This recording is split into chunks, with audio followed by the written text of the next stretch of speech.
السلام علیکم ورحمۃ اللہ وبرکاتہ۔ آپ سبھی کو ہمارے چینل کے اندر خوش آمدید۔ دیکھیے، لاسٹ کلاس میں ہم بات کر رہے تھے دواؤں کے طبعی خصوصیات کے تعلق سے، یعنی فزیکل پراپرٹیز آف ڈرگس کے تعلق سے، جو کہ رنگ، بو، مزہ، وزن اور قوام پر مشتمل ہوتے ہیں۔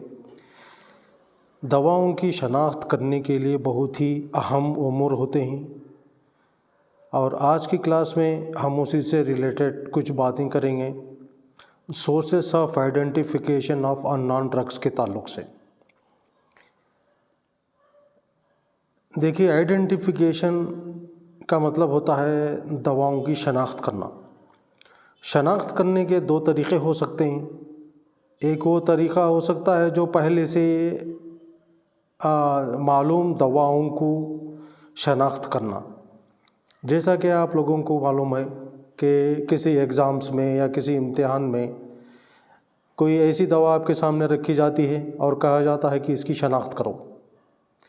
یہ وہ دوائیں ہوتے ہیں جو آلریڈی ہمارے فہرست میں شامل ہوتے ہیں، پہلے سے ہمارے ادویہ مفردہ کی فہرست میں شامل ہوتے ہیں، یعنی وہ دوائیں مجرب ہوتے ہیں، یعنی تجربہ کی گئی ہوتے ہیں، جن پر مزید تجربے کی ضرورت نہیں ہوتی ہے، لیکن ان کی شناخت کے لیے آپ کو پوچھا جاتا ہے، تو وہ شناخت ہوئی ایک طریقے کی۔ اب دوسرے طریقے کی شناخت کیا ہے؟ خاص طور سے یہاں پر اسی طریقے کی شناخت کے بارے میں بات ہو رہی ہے کہ ان نون ڈرگس، یعنی وہ دوائیں جو پہلے سے ہماری فہرست میں شامل نہیں ہیں، میٹریا میڈیکا کے اندر شامل نہیں ہیں، ادویہ مفردہ کے اندر شامل نہیں ہیں، یعنی ایسی دواؤں کو جو کبھی دوا کے طور پر ہم نے استعمال نہیں کیا گیا ہو، ایسی چیزوں کو جو کبھی دواہن استعمال نہیں کیا گیا ہے، تو ان کے تعلق سے، ان کے افعال و خواص کے تعلق سے شناخت کرنا، ان کے افعال و خواص کو پہچاننا، اس کے سورسز، یعنی یہ اردو میں یوں کہا جاتا ہے کہ اس کو جو ہے غیر معروف دواؤں کے تاثیرات، غیر معروف دواؤں کے تاثیرات معلوم کرنے کے ذرائع، sources of identification of in naan drugs. سمجھ رہے ہیں آپ میری بات کو؟ چلیے، تو ہمارے پاس کلیاتی ادویہ کے اندر دواؤں کو شناخت کرنے کے جو طریقے بتائے گئے ہیں زمانہ قدیم سے، وہ دو طریقے ہیں، قیاس اور تجربہ۔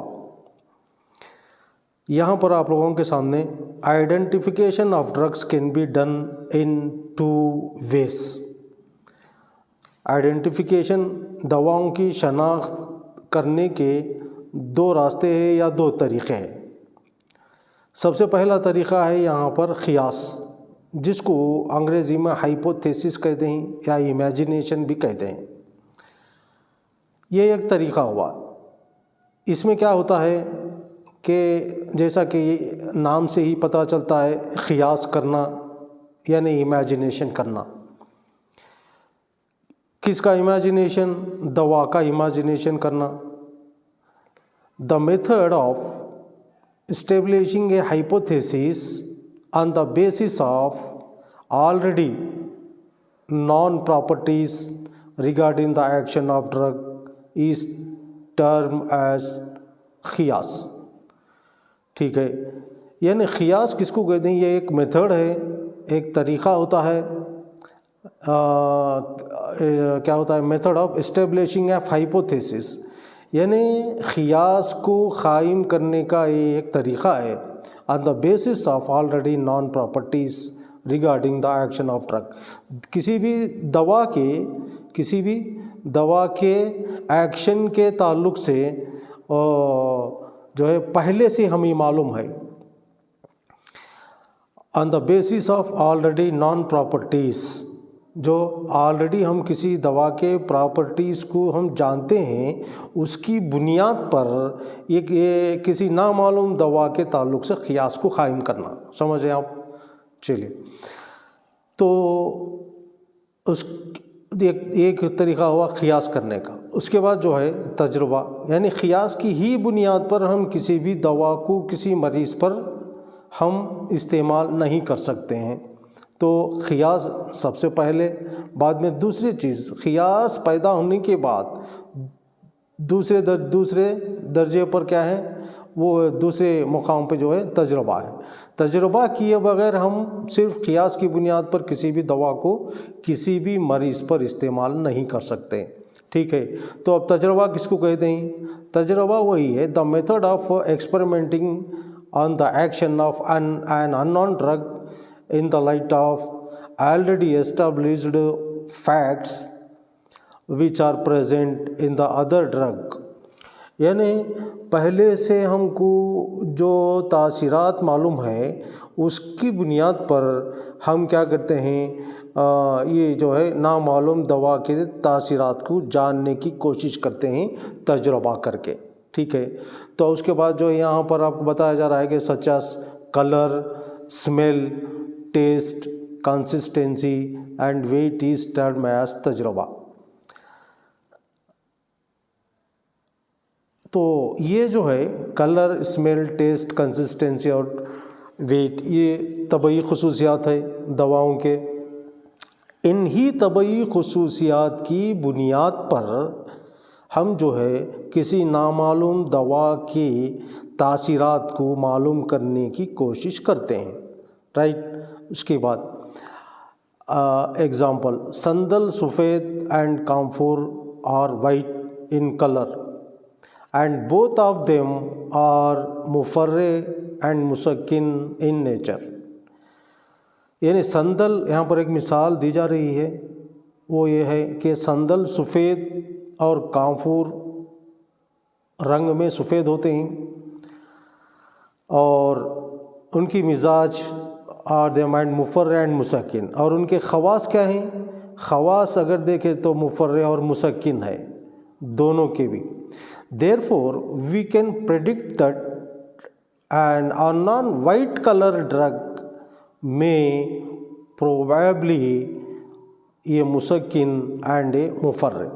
اب یہ اس کی بنیاد پر، اس علم کی بنیاد پر کہ سفید، جیسا کہ سندل اور کامفور کی دونوں بھی سفید ہے، تو دونوں کے بھی جو پراپرٹیز ہے وہ مفرح اور مسکن ہے، تو اسی طرح سے اب یہ دوا جو نامعلوم ہے ہمارے سامنے موجود ہے، اس کے بھی خواص مفرح اور مسکن ہو سکتی ہیں۔